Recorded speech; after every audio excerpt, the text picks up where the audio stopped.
Hey guys, today we're going to take a look back at the very first trading lesson or investment lesson that I ever learned and how it's still very important to this day as well. We're also going to talk about a little bit of what happens in the background as far as market manipulation. I'm doing the whole air quote things that you can't see because this is audio only. So anyway, check it out and enjoy.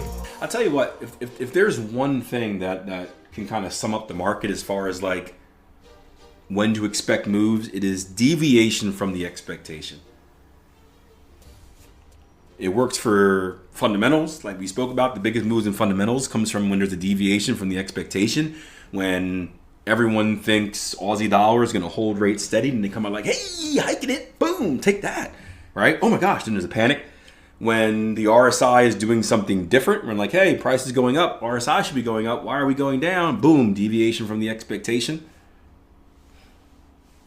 It's a good summary for kind of the looking for the best moves in the market. It's a good summary for general as well, where I was talking to my wife about this the other day about she heard something on the news that was financially related. And I was like, yeah, you should probably do the opposite. She's like, what do you mean? I'm like, yeah, when everyone is saying go left, the move left is probably already made. So we should start looking right? When the whole crowd is walking towards like this door. I'm picturing like a crowd of wandering, like mindless zombie humans who like there's this, that we're being like herded in by like food, money, or sports. Those are the three things that usually get us, right? Food, money, sports, video games. We're just like, free food, yeah, right? When everyone's walking right, I'm kind of like, you know what? I think I'll meet you at the car. I'm gonna go the other way, right?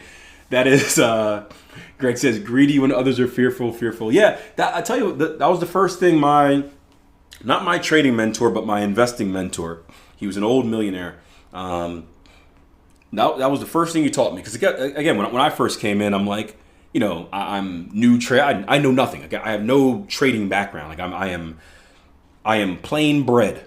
I am plain bread. There's not just a loaf. So I'm sponging everything in, right? So I'm like, I had this office he gave me. I had two TVs and a laptop. They all had different news, right? So I'm just trying to gather information from news. So all of my opinions are like what they're saying on news. So I would go into, I would sit in my office. I'd be listening to like Squawk on the Street and Bloomberg and whatever else in the morning. And they all be saying one thing. And I run into his office. Hey, Mr. Frank, we got to buy this. And he's like, and he turns around. He's like, why? I'm like, well, this guy said this guy said that, this guy said that. And he does like, he types in his little thing. He's like, okay. All right, let's put a sell on. I'm like, no, Mr. He's older. I'm like, no, Mr. Frank. I said, buy. He said, yeah, I heard you. Let's put a sell on. I'm like, well, why the hell are you putting a sell on? He's like, well, if everyone's saying buy, we should probably sell. And like, he wouldn't tell me why at first. Like, he's one of those type of, it's a blessing in disguise, but he's one of those type of guys that like lets you figure it out. So he would never tell me why. And then like, it'd be like months later, he'd come back. He's like, remember that Rite Aid stock you wanted to buy? Made this much selling it. I'm like, what? I'm like, how? And then he would sit down and give me a lesson. But yeah, 100% first lesson I learned, right? Do the opposite. Right? And if you think about it, right, most traders are losers. No offense, right? I was a loser too, so I feel comfortable saying it. Most traders and investors are losers. They don't know what they're doing. When you get to the deeper kind of understanding of the market, you also understand the manipulation, and I don't mean that in a negative way, like it's blatant manipulation, like someone's hacking into your computer and like moving your stop loss or anything like that. But I mean manipulation of the mind, where institutional traders, insiders, smart money, whatever you want to call them, the game is played by knowing exactly, it's crowd psychology. That is the game. It is no different than, and this is why I don't like the word manipulation, it is no different than sports, right? So learning about soccer now, right? But the best example I can give is a like football or basketball or any type of team sport, right? When you're running a play, your typical play is to get someone open. So you can give them the ball and they can ultimately score. So what do you need to get them open? Right? Well, you need to move defenders. If you're on offense, you need to move defenders in a certain way. So if you are a football team, if you ever watched American football, They line up, and then there's all these people moving around. The quarterback's yelling, they're shifting, they're going in motion, right? Is all that just because they want to get a little extra cardio in? No, right? They are moving their players around so they can kind of see what the defense is doing.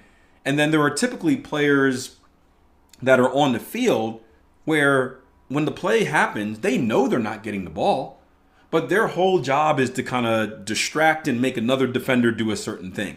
I remember watching it was a documentary on FC Barcelona, and it was FC Barcelona about the coaching styles and whatever like that.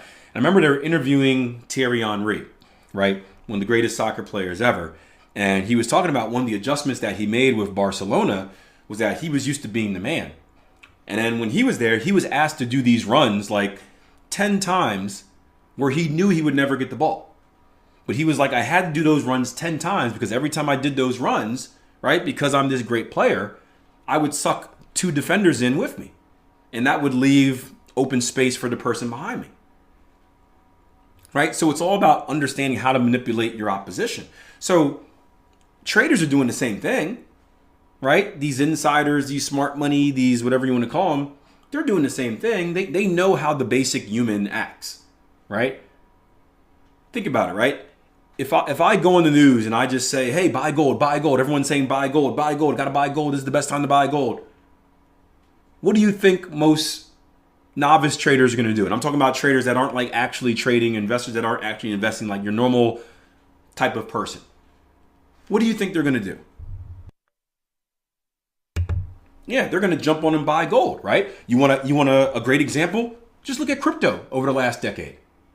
How many people do you know that know nothing about crypto and Bitcoin out there trying to trade crypto and Bitcoin? They know nothing about it, but they hear everyone talking about it.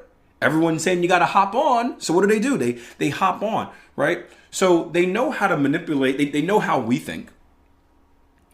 They know how to put whatever out there in order to get us to do whatever action they want us to do. And that is the game. That is the game.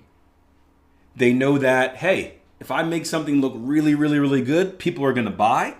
I'm probably already long that position, and I just need people to buy for one of 2 reasons. 1, to push that momentum higher so I can make more money. Or 2, I want to get out, and I need some liquidity because I can't get out by myself. And then once I sell, we'll reverse the message. We know that the price will start going down. We know that your novice investor can't sit in a losing trade, right? They're going to panic as soon as they enter and things go down right away. And if they panic, they're going to want to get out. If they want to get out, they need someone to sell it to. I'd love to buy it at a cheaper price once again, because I bought it at this price before, made a lot of money. If it goes back to that price, I'll buy it again, right? Investing 101. We say the same thing in recessions or any type of downward market, right? If you bought Microsoft at $30 and you thought it was a good buy and you sold it at $60, if Microsoft goes down to $30 and nothing has changed fundamentally about it, just the mood of the market, why would you not buy it again? We were having these conversations all during COVID, right? I'm like, buy it twice. Buy double. So they understand that game. They know how to manipulate us. Again, similar to sports, they know how to manipulate us to do kind of their bidding. So, but yeah, Mr. Frank taught me those lessons, right? Always kind of, and it doesn't always mean do the opposite. You just don't jump and do the opposite, but take some time, throw in a pattern interrupt to think about it. Right? Before getting too emotionally involved, because again, we're fearful, we're greedy in whatever situation we're in, whether they're telling us to buy or sell. Instead of just like reacting right away, and I'm like, I got to do this, I got to buy gold, like just like take a step back, analyze it real quick. Hopefully you have something in you that allows you to come up with your own decision. You're not just basing your decision off someone else, and then make your decision off of that. But I said I have a couple of friends who do this too. Yeah, well that was me, Bobby. When I traded stocks, I didn't trade that many stocks because I don't know enough. So I probably only tracked about maybe 10 10 stocks on a regular basis. And again, part of this was kind of me feeling like a trader, like because I wanted action. But I would do the thing where like I would buy it at a certain level. I'd sell it at another level. Now I had no reason for selling it, no rhyme or reason. I was just, just doing dumb stuff. But I would sell it for profit. And then like a couple weeks later, if it would go back to that original price, I would just buy it again. Now, again, I had no rules, so there was only so much consistency in doing it. I didn't have a lot of money, so like, brokerage fees were taking away half of my profit. Because when I'm buying like 5 shares of Microsoft and then I'm getting charged, 5 in, 5 out, something like that for execution, I'm not actually making that much money. But it felt like I was doing something. I felt, man, I wasn't doing anything, was I? Darn it. I was on the hamster wheel. Now that I think about it, I just had a realization. No, I knew it, but like that was me at the time, and it was even though I wasn't making money, it was good experience. It was good experience. You do get. I was getting reps in. I was making some money. It got me kind of.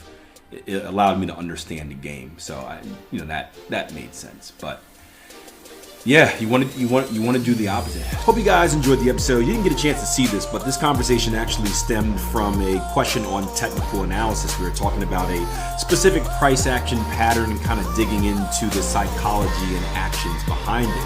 If you're interested in learning that type of stuff, feel free, right? Work with us over at Tier 1 Trading. Just head over to www.tier1trading.com. Sign up for that 14-day risk-free trial membership. It gives you access to the platform, our community, some software, some courses, and some live sessions.